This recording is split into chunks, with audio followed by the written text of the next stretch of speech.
ભાજપના જે કોળી સમાજના નેતાઓ હોય એને ચૂંટણી પૂરતા ઉપયોગમાં લેવામાં આવે છે, કોંગ્રેસના પણ જે પછાત સમાજના નેતાઓ હોય એને પણ જ્યારે ચૂંટણી આવે ત્યારે તેનો ઉપયોગ થાય છે.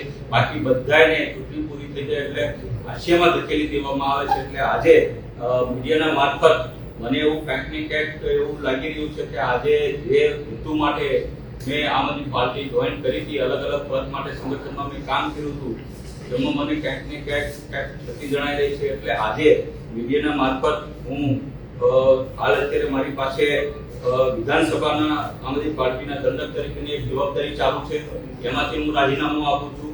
હાલ અત્યારે રાષ્ટ્રીય જોઈન્ટ સેક્રેટરીની મારી પાસે અત્યારે જવાબદારી છે, એમાંથી પણ હું રાજીનામું આપું છું. મારા શીર્ષ નેતૃત્વ માનનીય અરવિંદ કેજરીવાલને મેં આ રાજીનામું એમના પર્સનલ વોટ્સઅપ કરી અને મેં મોકલી દીધું છે અને વિનંતી કરી છે કે પાર્ટી મને દરેક પદ ઉપરથી જવાબદારી મુક્ત કરે અને મારી જગ્યાએ સારા કોઈ વ્યક્તિ જે સંગઠનનું કામ કરી શકે, જે ભારતીય જનતા પાર્ટીને આગળ એની સામે અવાજ ઉઠાવે એવા વ્યક્તિને લાવે એવી વિનંતી કરું છું.